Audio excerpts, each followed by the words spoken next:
एक जनक भाग लेता है इस प्रक्रिया में, इसलिए इसको क्या बोला जाता है? अलैंगिक जनन बोला जाता है। इसमें युग्मकों का निर्माण भी नहीं होता है।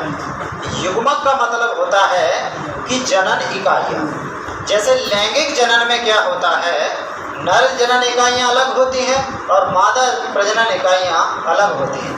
अब चूँकि हम क्या पढ़ रहे हैं, अलैंगिक जनन, इस वजह से इसमें केवल एक ही जनक होगा। इस वजह से युग्मक निर्माण की कोई संभावना ही नहीं हो रही है। अब देखिए, आखिर अलैंगिक जनन की अगर हम बात करें कि इसके लाभ क्या होंगे और हानियाँ क्या होंगी, तो देखिए लाभ, इसमें हम पहले लाभ की बात कर लें। तो लाभ में क्या होता है कि इसमें जो गुण होता है, लगभग आप ये मान के चलिए कि 90% से लेकर के 99% तक जो गुण होते हैं उस कैसे होते हैं, समान रहते हैं। इसमें गुण कैसे रहेंगे, समान रहेंगे। कैसे समान गुण? आनुवांशिक दृष्टि से। कैसे?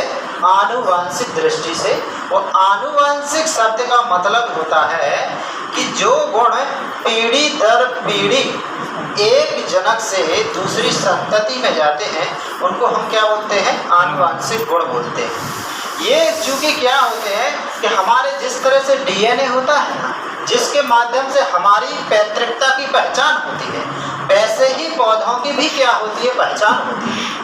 और जिसके माध्यम से वो ये व्यक्त करते हैं कि ये पौधा किस पीढ़ी का है।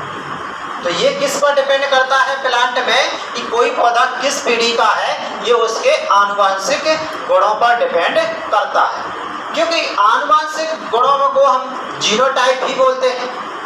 अब चूंकि जो बाहरी गुण पौधों में परिवर्तित भी हो सकते हैं, एक ही किस्म के कई पौधे हम देखते हैं, कोई आकार में बड़ा है, कोई छोटा है, कोई कैसे बीज दे रहा है, कोई अच्छे बीज दे रहा है।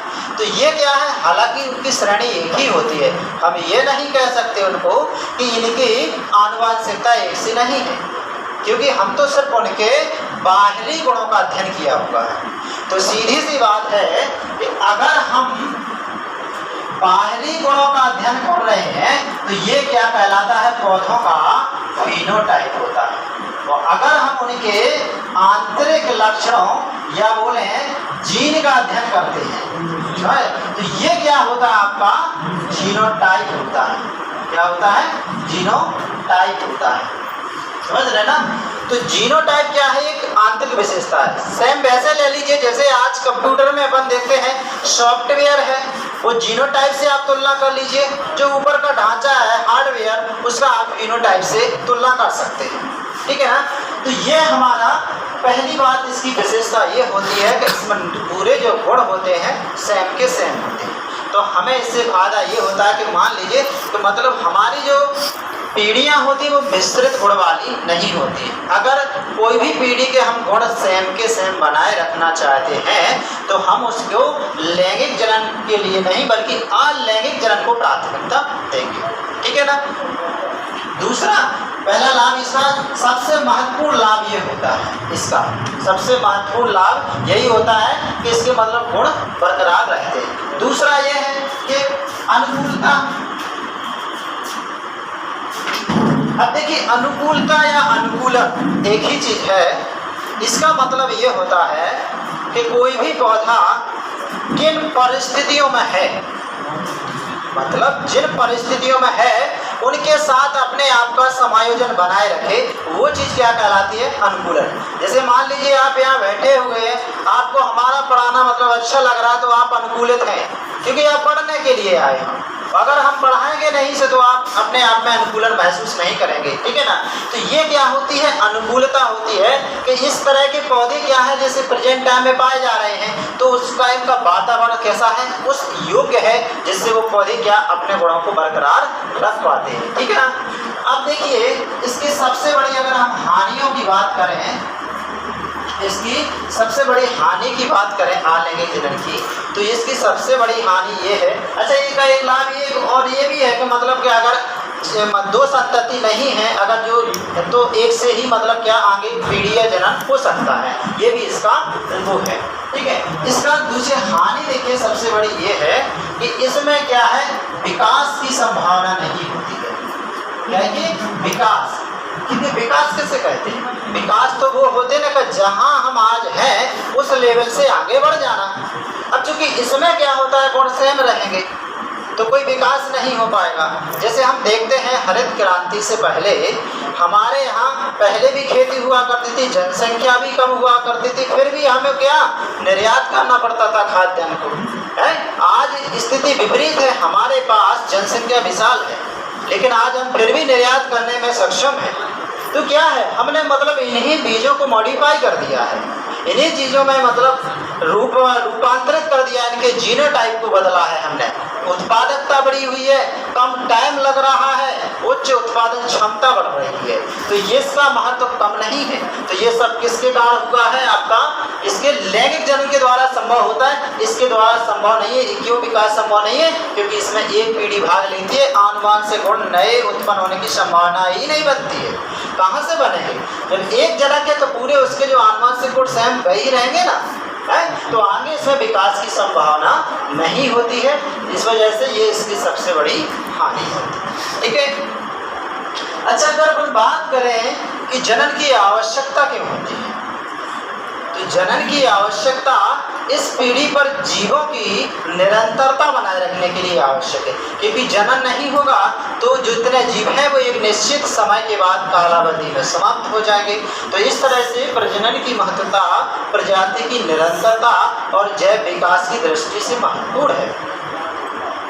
अब अगर बात करें हम कायिक जनन,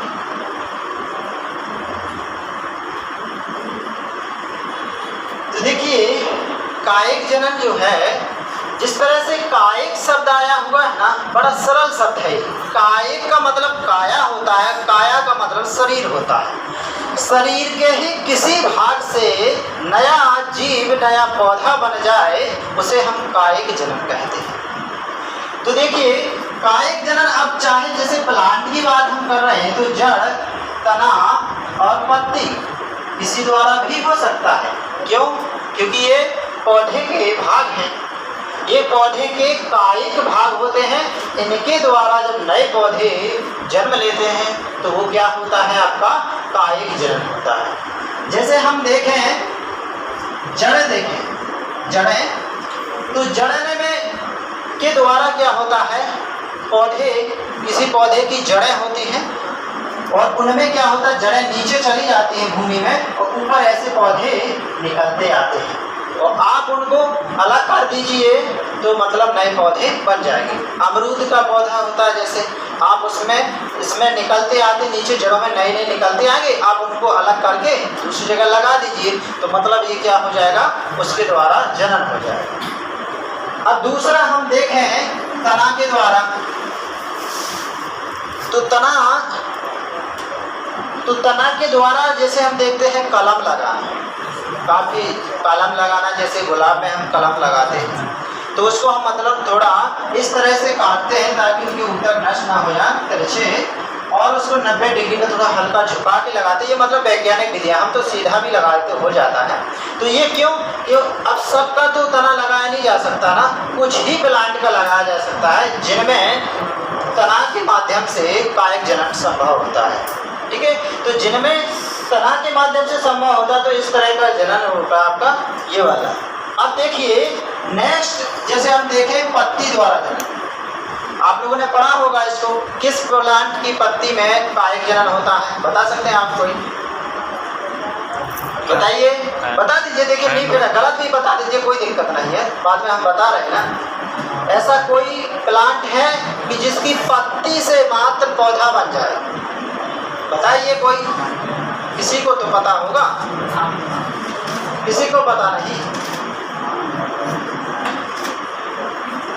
क्या आप लोगों ने ब्रायोफिल्म नाम की पत्ती सुना क्या?